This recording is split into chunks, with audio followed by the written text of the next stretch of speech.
Halo teman-teman, selamat datang di YouTube channel aku.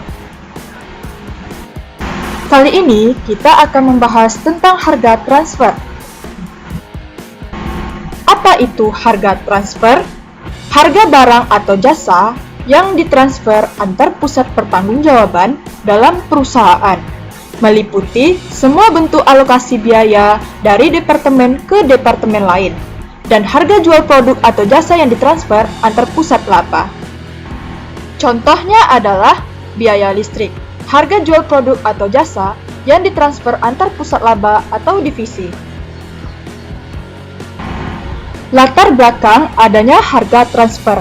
1. Diferensiasi.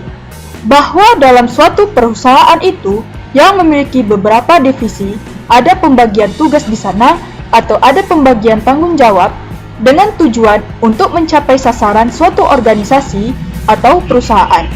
Pembagian tugas ini bisa bentuk vertikal ataupun horizontal. 2. Diversifikasi.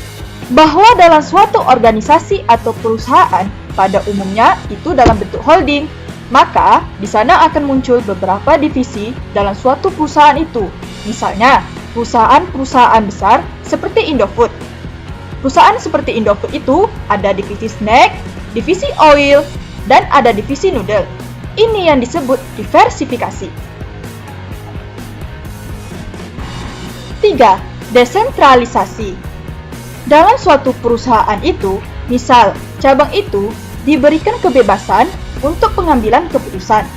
Dari kantor pusat ke kantor cabang diberi kebebasan delegasi kepada cabang itu dalam hal pengambilan keputusan terkait dengan pengelolaan di perusahaan cabang.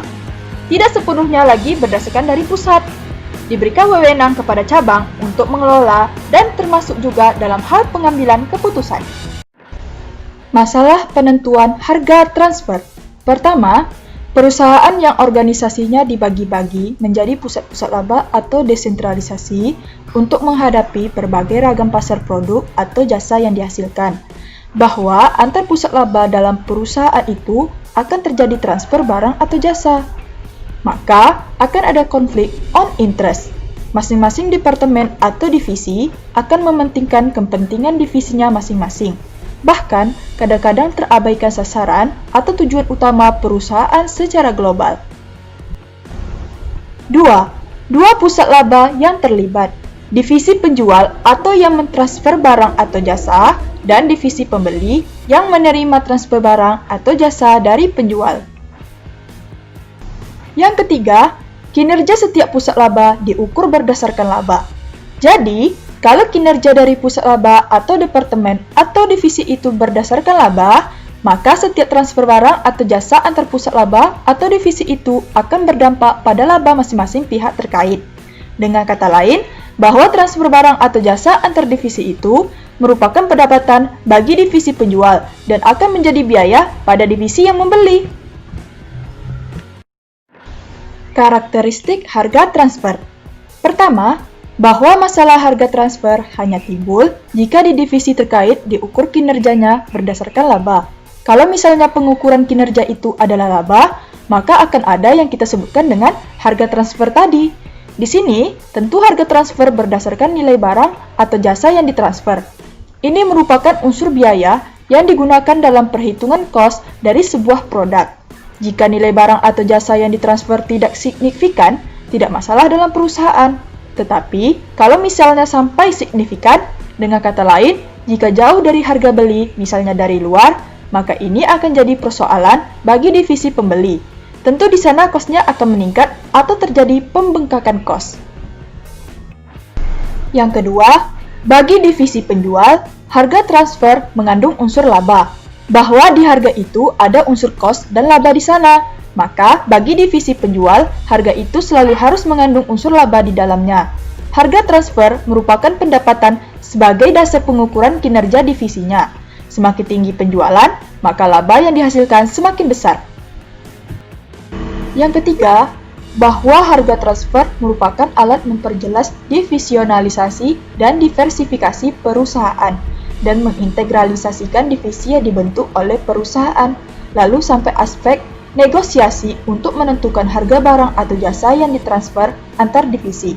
Di sini akan terlihat bahwa menjadi gambaran bagaimana perusahaan itu membuat suatu divisi-divisi dari bisnisnya atau usahanya. Dalam bentuk diversifikasi adalah mengintegrasinya dalam divisi. Tentu antar divisi itu yang melakukan transfer barang atau jasa itu akan terjadi negosiasi. Selanjutnya, metode harga transfer. Harga transfer atas dasar biaya itu ada dua, yaitu harga transfer atas dasar biaya lengkap atau full cost, yaitu biaya yang dipakai sebagai dasar transfer adalah semua biaya untuk menghasilkan produk atau jasa sampai dengan dalam keadaan siap untuk ditransfer. Kelemahan metode ini adalah tidak ada insentif untuk unit penjual untuk mentransfer barang atau jasa kepada unit pembeli, karena laba unit penjual dihitung terlalu rendah atau sebaliknya, laba terlalu tinggi bagi unit penerima. Metode harga transfer yang kedua yaitu harga transfer atas dasar biaya variabel, yaitu hanya biaya-biaya variabel yang digunakan untuk menghasilkan produk atau jasa sampai dengan dalam keadaan siap untuk ditransfer. Keunggulan metode ini adalah bagi unit penerima, informasi yang dihasilkan lebih bermanfaat untuk pengambilan keputusan jangka pendek. Artinya penentuan harga jual minimum barang atau jasa. Karena harga berapapun di atas total biaya variabel berarti tambahan kontribusi margin atau tambahan laba bagi perusahaan. Unsur biaya semakin kecil biaya, maka laba akan semakin besar.